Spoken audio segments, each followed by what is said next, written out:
네, 프로의 시선 이어가겠습니다. 오늘은 어떻게 마감될까요? 지금 마감까지 한 40분 남겨두고 있습니다. 오늘 시장 총평을 놓고 봤을 때 10분 단위로 다른 얼굴을 보였던 변동성을 감안해 봤을 때 마감까지도 안도하기가 참 어려운 그런 분위기가 이어지고 있습니다. 두 분과 함께 해보죠. 프로의 시선 두 분의 시선이 머문 시장 이야기로 집중 진단해 보겠습니다. 임순재 루크투자연구소 대표, 우원명 한국의결권대행 부대표 두 분 모셨습니다. 어서 오십시오. 네, 안녕하십니까. 안녕하세요. 자, 시장 이야기를 먼저 해볼게요. 지금 지수 먼저 보겠습니다. 2,596선에서 한 1.5%가량 하락하고 있는 코스피 지수입니다. 오늘 장중에 출발이 2,639선에서 현재는 2,600선이 깨져 있는 모습을 보여주고 있습니다. 그나마 장중 저점인 2,580선에서 조금은 회복된 구간이라는 점 장중 변동성과 함께 체크해드리고요. 코스닥도 현재가는 912선으로 3% 가깝게 빠집니다. 1시 4분쯤 956선의 최고가를 쓴 이후에 1시간 내죠. 이 2시 바로 직전에는 886선까지 깨면서 21선이 장중에 깨지기도 했습니다. 현재는 밑꼬리가 좀 달려 있고요. 자, 그럼 두 분께 바로 질문 드리겠습니다. 먼저 임순재 대표님. 1시 구간대, 1시간 동안 정말 무슨 일이 있었는지 모르겠어요. 심각한 변동성을 보인 오늘장 일단 이유부터 여쭤보죠. 오늘 왜 이런 건가요? 네, 일단 뭐 상황으로 본다라고 하게 되면 뭐 그동안 좀 올랐었던 거에 대한 이제 매물이 좀 나오는 거 아닌가라는 보여집니다. 뭐 지금 코스닥 같은 경우에 지금 금일 같은 경우에 개인들이 한 4,800억, 뭐 5천억 가까이 지금 매도를 하고 있는데요. 지금 1시 이후서부터 2시까지가 좀 개인들의 매도세가 좀 강하게 일어났다라고 보시면 되겠습니다. 그 시점에서 주가가 전체적으로 특히 뭐 2차 전지 중심으로 해서 큰 폭으로 하락을 했다가 지금은 어느 정도 조금 회복을 하고 있는 그런 상황이다라고 보시면 될 것 같고요. 뭐 그동안 뭐 주가가 많이 올랐었다라는 부분이 아마 차익 매물이 나오게 되는 주요 원인 아니었을까라는 생각을 해보고 있습니다. 뭐 지금 상황에서는 뭐 잘 끝나봐야 정확히 이제 알 수는 있을 걸로 이제 보여지는데요. 뭐 코스닥 같은 경우에 지금 뭐 전체적인 코스닥 전체적으로 PER이 지금 기준으로 본다면 22배 정도 됩니다. 그러니까 22배 정도는 시장이 상당히 이제 호황이었을 때 이제 수준이었다라고 보시면 될 것 같고요. 과연 지금 상황이 그만큼 호황이냐라고 물어보신다면 아니다라고 말씀드릴 수밖에 없는 그런 상황이다라고 보면 될 것 같고요. 특히 이제 2차 전지 관련주들의 그런 이제 어떻게 보면 이제 과열권에 대한 이제 움직임 때문에 그런 장이 이런 이제 변동성을 좀 더 확대시킨 그런 주요 원인이 아니었나라는 생각을 해보고 있습니다. 많이 올라긴 하죠. 근데 쏠림으로 올라서 정말 이게 괜찮은 걸까에 대한 질문을 드리려고 했는데 섹터에 대한 질문 잠시 후에 좀 여쭤볼게요. 우 부대표님도 같은 의견이세요. 특별한 악재를 소화했다기보다는 수급 속의 변동성이었다. 오늘 롤러코스터 장세의 배경을 어떻게 보세요? 뭐 일단 많이 오른 게 악재죠. 기본적으로 너무 많이 올랐다라는 게 악재고요. 물론 이제 많이 올랐다라는 게 그럴 만한 이유가 있고 논리적인 타당성이 있고 근거가 있으면 뭐 유지가 되겠지만 실제로 이제 2차 전지 관련된 종목들 뭐 에코프로를 필두로 해서 코스닥에서 에코프로 관련된 종목들, 코스피 시장에서 이제 포스코 그룹 관련된 종목들이 사실은 고점을 찍고 나서 일정 부분 조정을 보이다가 계속해서 오버슈팅이 나오는 흐름들이 나타났었거든요. 물론 이제 그 이면에는 일부 예를 들면 이제 쇼커버링이 들어온 부분들도 사실 있었고 그동안 이제 그 공매도처럼 부분이 주가가 많이 올라가니까 손실을 줄이기 위해서 일부 쇼커버링이 들어온 부분도 있고 그러다 보니까 쇼커버링으로 인해서 주가가 좀 더 올라가는 국면에서 접어들다 보니까 미미 현상이 좀 극대화되는 현상들. 그러니까 뭐 포메 현상이라고 얘기를 하죠. 다른 사람들 다 갖고 있는 것 같은데 나만 없는 것 같아요. 그러면 항상 뒤처지는 것 같은 느낌이 들어서 사게 되는, 그러니까 그야말로 그 무턱대고 사게 되는 이제 그런 식의 주가 패턴이 움직인 부분들이 있거든요. 그래서 그러다 보니까 아무래도 그런 부분들은 잘 아시는 것처럼 굉장히 심리적인 영향이 강하잖아요. 정서적인 부분의 영역이라고 판단이 되기 때문에 주가가 어디까지 갈지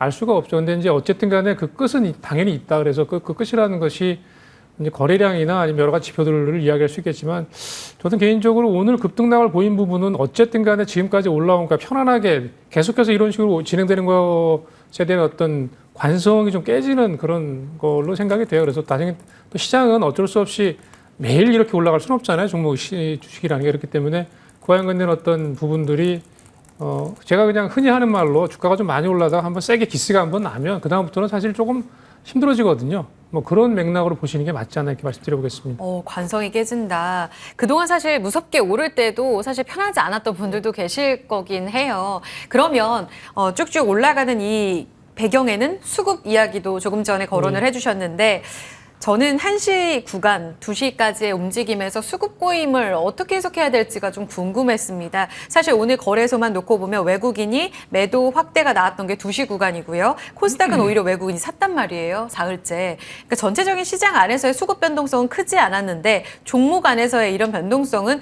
결국 공매도, 쇼커버링 이런 움직임이 오후장 와르르 다 섞였다? 이렇게 봐야 되나요? 그거 상당히 여러 가지들이 부딪힌 것 같아요. 어쨌든 간에 말씀하셨는데 공매도와 관련된 부분, 그다음에 또 한편으로는 쇼크분위기 들어오는 부분. 그러니까 이게 이를테면 외국인 기관이라고 하더라도 이게 뭐 집단적으로 동일하게 움직이는 게 아니잖아요. 매니저별로도 다 생각이 다르고.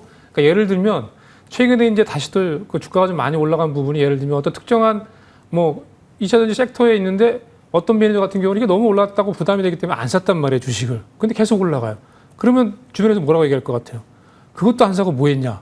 라고 얘기할 수 있거든요. 그쵸. 그러면은 부랴부랴 살 수밖에 없는 그런 상황이 될 수도 있고. 그러니까 이거 약간 이제 그 주가를 움직이는 약간 시장 외적인 요인인데 그런 부분에 어떤 인적인 요소들이 많이 좀 작용을 되는 것 같아요. 이제 그렇게 그런 식의 어떤 수급들이 쏠리다 보면 한 위로 아래로 이제 부딪히다 보면 이렇게 이제 변동성이 커지는, 특히 이제 고점에서 변동성이 커지는 그런 흐름들이 나오는 경우들이 경험적으로도 그전에 있었기 때문에 아마 그런 맥락으로 이해하시는 게 맞다. 그래서 지금 상황에서는 어느 쪽이 사고 어느 쪽이 팔았다, 여기에 뭐 특별한 의미를 두는 거는 저는 뭐 별다른 의미가 없다고 생각이 됩니다. 그래요. 예. 그러면 그 배경에 또 주요한 에코프로 이야기를 또 안 할 수가 없어서 두 예. 분께 좀 동시에 질문을 드릴 텐데 어떤 수급의 해석을 종목별로 보는 건 무의미한데 그래도 최근에 시장의 영향력이 주요했던 에코프로의 움직임을 보자면 먼저 시세가 153만 9천 원, 오늘 1시 지나서 신고가가 다시 한번 경신이 되면서 시총 55조, 이미 어제자로 현대차는 역전이 된 상황이죠. 오늘 추가적으로 신고가가 다시 나왔고요.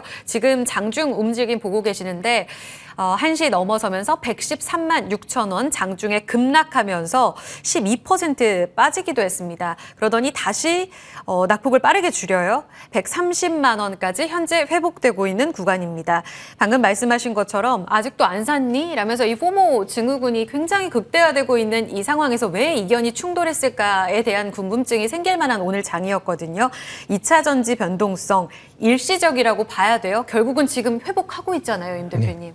일단 뭐 이런 변동성이라는 게 아마 계속 상존할지 않을까라는 생각을 해보고 있습니다. 왜냐하면 지금 현재는 뭐 에코프로에 관련돼서 뭐 실적에 대한 걸 논하기에는 조금 지금은 지난 그런 이제 주가 수준 아닌가라는 생각이 들고 있고요.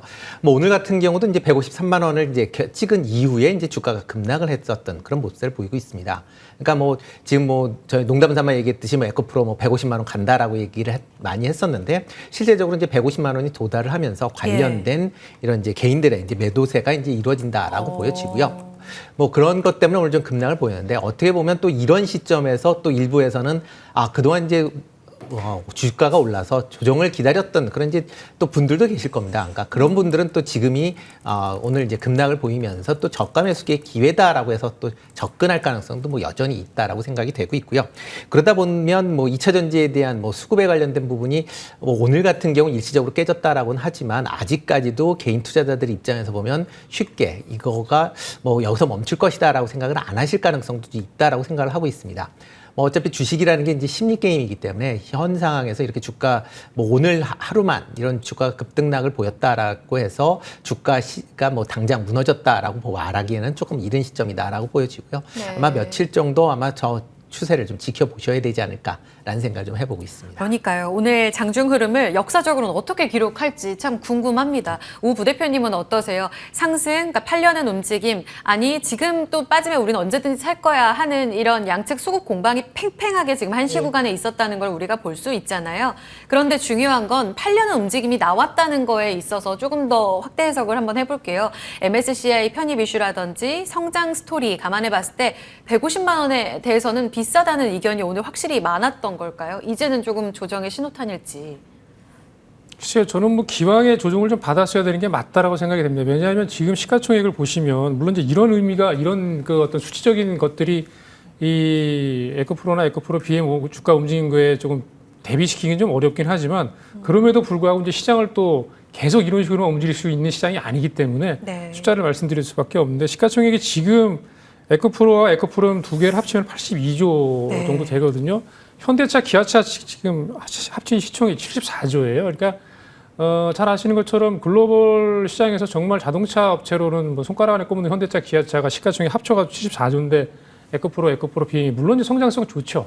뭐 전기차 시장에서 상당한 두각을 나타내고 있고 어쨌든 간에 뭐 플레이메이커로서 역할을 할 가능성이 높긴 하지만 그럼에도 불구하고 보여지는 숫자로 이야기를 했을 때 이렇게까지 이제 단시간에 뭐 그러니까 긴 기간을 두고 예를 들면 기업 내용들이 좋아지는 그런 흐름에 같이 좀 맞물려서 뭐 조금 긴 호흡을 가지고 길게 주가가 장기적 트렌드로 올라갔다라고 한다면 이렇게 움직일 가능성이 크지 않은데 사실 이게 거의 움직인 게 뭐 올 연초부터 시작해서 최근 들어서 이제 이렇게 막 이슈가 된 거는 사실 뭐 한 달 정도 됐나요? 뭐 그 정도밖에 안 됐는데 아주 짧은 기간이었기 때문에 어쩔 수 없이 이렇게 짧은 기간 동안에 이렇게 주가가 움직이는 거는 어쨌든 간에 이렇게 나름대로 또 후폭풍이나 이런 부분이 저는 개인적으로 좀 있을 수밖에 없고 또 어떻게 보면 또 그렇게 또 진행되는 과정이 있어야 또 다른 종목들 예를 들면 지금 보시면은 워낙 수급이 한쪽으로 쏠려 있기 때문에 다른 여타 종목들은 예를 들면은 뭐 아무 죄도 없이 그냥 같이 빠지는 그런 수급적인 어떤 그 소외되는 그런 현상들이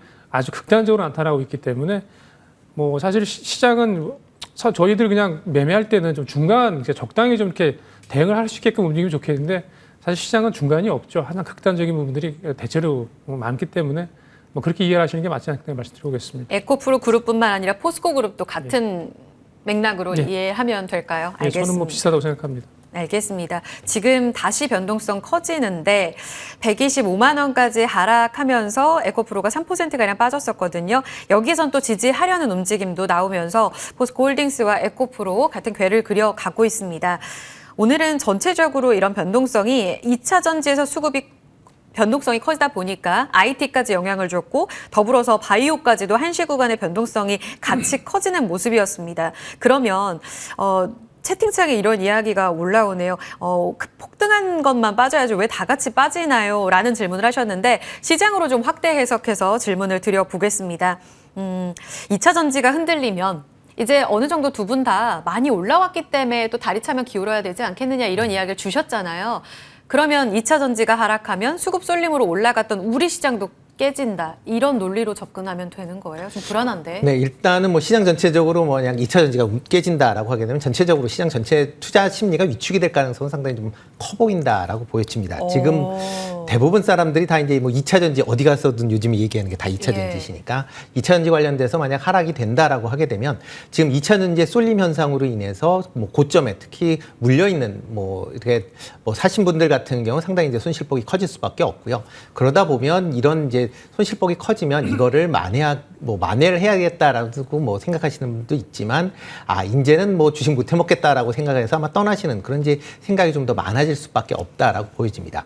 최근에 이제 고객 예탁금만 본다라고 해도 지금 54조 원 수준, 그러니까 50조에서 54조 원 수준에서 계속 이제 움직이고 있는데요. 네. 이렇게 이제 예탁금이 증가하지 않고 있는 상황에서 지금 투자자들 내부에서 종목 간의 이제 이동으로 인해서 이렇게 어떻게 보면 2차 전지주가 올랐다라고 보시면 만약 2차 전지주에서 뭐 손해를 봤다. 그럼 과연 이걸 쉽게 팔아서 다른 종목으로 옮길 수 있겠느냐? 좀 어렵다고 보여지고요. 만약 그렇다라고 하게 되면 2차 전지가 무너지면 아마 시장 전체적으로 조금은 좀 뭐 2차 전지주가 원체 지금 차지하는 포지션이 많기 때문에 지수는 좀 크게 빠질 가능성은 있다라고 보여지고요. 다만 이제 다른 종목 같은 경우도 뭐 매수 관련된 관점보다는 일단 좀 지켜보자는 관점이 좀 더 강하지 않을까라는 생각을 해보고 있습니다. 예탁금도 적고 지금 B2 관련해서 신용융자 잔고 20조 원 돌파가 눈앞에 있다. 코스닥 쪽으로 이런 잔고가 늘어나고 있다는 건 늘 시장이 불안할 때 올라오는 또 헤드라인이기도 합니다. 이번 주에도 FOMC가 있을 텐데 그 이후의 움직임도 지켜봐야 할 것 같고 그러면 그런 시그널적인 측면은 우리가 후에 또 대응을 해봐야 될 것 같은데 그 이후에 우리가 예측하는 게 좀 의미가 있을까 싶기도 하지만 질문 드려봅니다. 2차 전지가 흔들릴 경우 시장이 변동성이 같이 커질 수 있다는 이야기를 지금 임 대표님께서 해주셨는데 부 대표님 보시기에는 그러면 그 수급 자체의 어떤 물줄기가 다른 쪽으로 들어갈 가능성 전혀 없다고 하세요? 뭐 당장은 그렇게 움직이지 않을 가능성이 굉장히 높죠. 왜냐하면 이제 앞서는 관성이라는 걸 말씀을 드렸는데 실제로 2차 전지에 쏠려있던 수급들이 빠졌다고 한다면 그게 이제 다른 섹터를 찾아서 금방 또 들어올까? 사실은 성장 섹터를 이끌었던 게 가장 이제 앞서 같은 게 2차 전지잖아요. 반도체 쪽 연결되고 최근에 뭐 한 일주일 정도 바이오 업종까지 이제 같이 끌고 가면서 움직였기 때문에 뭐 그러니까 성장 섹터 앞서갔었던 2차 전지 관련된 종목들이 좀 조정을 받게 되면 다른 종목으로 수급이 돌아가는 게 아니고 전체적으로 수급이 좀 빠질 가능성이 더 크죠. 그래서 그래요? 사실 주식시장에서 저희들이 이제 매매할 때 가장 힘든 게 오를 때 못 오르는데 빠질 때는 같이 빠지는 경우가 대부분이거든요. 그러니까 이런 수급적인 그런 어떤 영향이라고 보시면 될 것 같고요. 다만 이제 오늘 저는 그나마 좀 다행스러운 부분은 이제 삼성전자 같은 경우는 장중에 2% 후반대까지 빠졌다가 지금 낙폭을 좀 상당히 지켜요. 줄여주고 있거든요. 네, 그래서 네. 관련해서는 그나마 상당히 좀 다행스러운 흐름 삼성전자가 보여주고 있다고 판단이 되고요. 이런 맥락으로 본다라고 친다면은 그동안에 이제 많이 빠졌던 종목들 같은 경우는 어쨌든 조정을 좀 더 받을 가능성이 상당히 높은데 그럼에도 불구하고 시장이 전체적으로는 어쨌든 삼성전자나 SK 하이닉스 같은 종목들이 기본적으로 예를 들면 숫자를 가지고 내지는 펀더멘탈로 움직임이 지금은 제가 보기에는 굉장히 뭐 바람직스럽게 움직이는 걸로 판단이 되기 때문에 뭐 그런 면에서는 조금 안도감을 가질 수 있겠다 이렇게 말씀드려보겠습니다. 건강한 지지, 건강한 예. 조정 이렇게 보시는 건데 그러면 시장의 어떤 지지선도 지금 보시는 게 있어요? 지표라든지? 뭐 지수는 어쨌든 간에 지금 뭐 2,600선을 넘어가면서 계속 이제 부담을 느꼈잖아요. 그쵸. 뭐 외국인들도 그렇고 사실 뭐 공격적으로 이제 주식을 산 그런 어떤 그 메이저 수급들의 움직임은 없었는데 아무래도 이제 그 시기적으로 보면 여름에 네. 사실은 그러니까 주식 시장이 이렇게 뭐 특히 날 더울 때 그러니까 좋았던 적은 별로 없거든요. 그래서 그런 부분들은 뭐 여러 가지 요인이 있겠지만 어쨌든 간에 실적실이 이제 거의 대충 2분기가 좀 마무리되면서 모멘텀이 좀 사라지는 뭐 실적이 잘 나오는 종목들 같은 경우는 최근 들어서 굉장히 좋게 움직였는데 그런 모멘텀들이 사라지고 어떤 수급적인 어떤 쏠림 현상도 일부분 뭐 이렇게 해소가 되면서 조금 뭐라 그럴까요? 뭐 주가가 이렇게 위아래를 크게 움직이고 이런 맥락보다는 조금 과열을 좀 시키고 지금까지 그 진행된 시장 흐름에 대해서 조금 한번 이렇게 생각을 해볼 수 있는 그런 시간이 좀 필요하지 않을까 저는 그렇게 생각을 합니다. 시간적 여유가 좀 건강한 조정으로 이어지면 좋겠는데 오늘 장중의 변동성만 놓고 보면 참 공포스러웠기 때문에 어렵습니다. 진단 측면에서 좀 이야기를 들어봤어요. 그러면 이 다음 스텝은 결국 대응이겠죠. 오늘 시장 보시면서 지금부터는 어떻게 해야 되지? 라는 고민이 가장 크셨을 겁니다. 지금 아마도 2차 전지 포트폴리오에 굉장히 넘치게 갖고 계신 분들도 계실 거고 정말 포모 증후군을 겪으면서 소외됐던 분들도 계실 겁니다. 양분돼서 시장을 보자면 오늘 희비가 좀 교차했을 수도 있을 것 같은데 같이 영향은 받을 수 있다는 측면에서 좀 좌절스럽긴 하지만 현재 개인 투자자분들의 대응은 어떻게 포지션을 맞춰야 되는 건지 중점적으로 봐야 될 포인트가 뭐라고 보세요? 네, 일단 뭐 지금 2차 전지 관련주를 많이 갖고 있다라고 하게 되면 아마 대응이 좀 쉽지 않을 겁니다. 이게 뭐 쉽게 팔기에도 아마 쉽지 않으실 거예요. 왜냐하면 2차 전지가 최근에 이제 원체 시장에서 강한 그런 모습을 보이다 보니까 과연 이걸 또 팔았다가 또 반등이 나오면 어떨까냐라는 이제 불안감이 어렵죠. 있을 수밖에 없다라고 보여지고요. 뭐 그런 상황이다라고 하지만 일단 뭐 2차 전지 관련주들은 조금 비중을 좀 줄이시는 게 아마 변동성이 계속 좀 확대가 될 걸로 예상이 되고 있으니까요. 뭐 그거에 따라서 뭐 단기적인 그런 대응 필요하지 않을까라는 생각이 들고요. 이제 뭐 실적 시즌이다 보니까 이제 어쩔 수 없이 그 다음에 이제 실적이 좋아지는 그런 기업 중심으로 아마 포트폴리오 조금 재편을 하셔야 될 필요성이 있지 않나라는 생각이 들고 있습니다.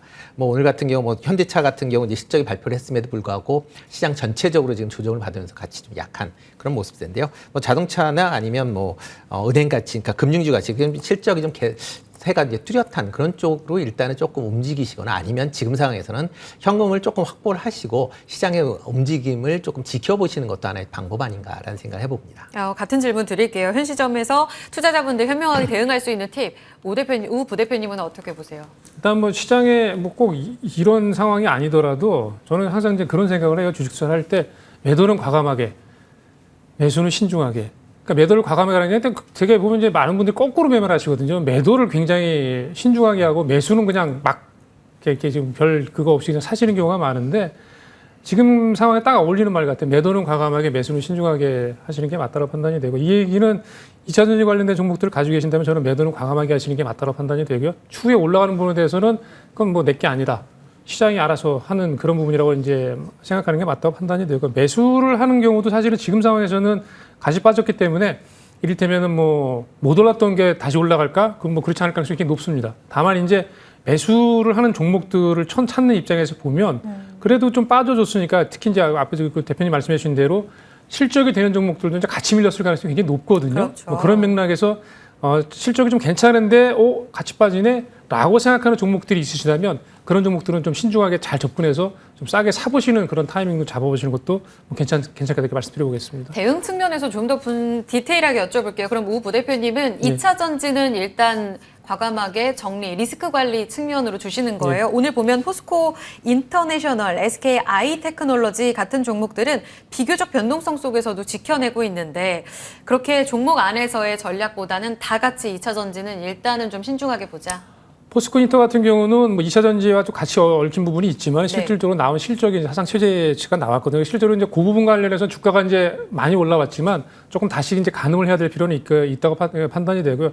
SKI 테크놀로지 같은 경우도 사실은 좀 후행적으로 움직인 부분이 있어요. 주가가 이제 다 올라간 상태에서 이제 나중에 좀 움직인 부분이 있는데 그쵸. 오늘 좀 많이 움직였었거든요. 근데 SKI 테크놀로지 같은 경우는 사실은 조금 굉장히 무거워요. 주식이 좀 무거운 측면이 있기 때문에 오늘 같은 경우는 사실 어떻게 보면 좀 운이 좀 나쁜 타이밍일 수도 있는데 저는 개인적으로 가격적인 부분에서 SKI 테크놀로지는 그래도 조금 긍정적으로 볼 부분이 다른 여타 이제 2차 전지 관련 주들보다는 조금 더 있지 않나. 뭐 기술력이나 이런 부분에 있어서는 이제 다만 이제 실적이 나오는 부분들이 그게 이제 실적 봐야죠. 때문에 이제 아무래도 다른 것보다는 조금 좀 상대적으로 여유에 있는 부분이 있거든요. 그 네네. 부분 같이 좀 맞물려 좀 보시자 이렇게 말씀드리겠습니다. 2차 전지를 다 같이 같은 의견으로 과감한 매도는 아닌 거네요. 좀 선별적으로 포인트를 좀 세분화해서 볼 그렇죠. 필요는 있겠네요. 그러면 실적 시즌 재편과 함께 이 포트폴리오 재편 이야기를 하셨잖아요. 그럼 지금 기회로 삼아볼 종목들은 충분히 있다고 보시는 건가요? 그럼요. 충분히 있죠. 오늘 현대차 실적 발표하고 나서 다시 20만 원 깨는데 혹시 이쪽인지 아니면 다른 쪽 보시는지. 완성차 업체들의 실적들이 계속 좋을 거라고 예상을 하고 좋을 거라고 좋게 나올 거로 많이들 말씀을 하시는데 주가는 사실 못 움직이거든요. 네. 그 얘기는 뭐냐면 어쩔 수 없이 이제 제한적인 수급이다 보니 뭐 아무래도 이제 그 기관 투자가들이나 외국인 투자가들이 완성차 업체들 같은 경우는 이제 집중적으로 주식을 좀 사줘야 되는데 사실 뭐 지금 그런 상황은 아직은 뭐 아닌 걸로 판단이 되고요. 물론 이제 좋아지는 부분이 그러니까 어느 순간 이제 수급이 그러니까 연결이 되고 실적이 실제로 이제 연결되는 부분이 그 어떤 커넥션이 이루어질 가능성은 있지만 지금 당장에는 사실 수급적인 면에서 워낙 한쪽으로 이렇게 꽉 쏠려 있는 부분이기 때문에 그 부분이 조금 좀 마무리가 되고 어느 정도 조금 재편이 되고 정리가 된 이후에 그 위에 이제 어떻게 보면 뭐 이런 말씀이 맞는지 모르지만 좀 정상적인 수급으로 되돌아와서 주가가 움직일 때 아마도 이제 그 실적과 연관된 부분들의 어떤 재평가가 조금 더 공정하게 이루어지지 않을까 그렇게 생각을 합니다. 알겠습니다.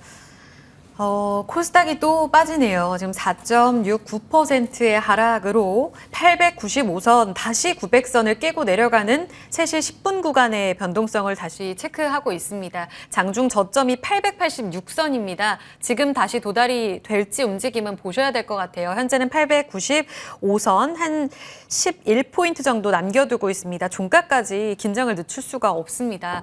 그러면 대응 측면에서 임 대표님도 앞서 포트폴리오 재편 필요하다라는 이야기 하셨는데 지금 기회로 삼아볼 종목들은 어떤 게 있다고 보시는 거예요? 뭐 가장 그게 좋은 건 이제 그 실적이 좋아지는 기업 그런 중심을 좀 관심을 가지시면 좋을 것 같고요.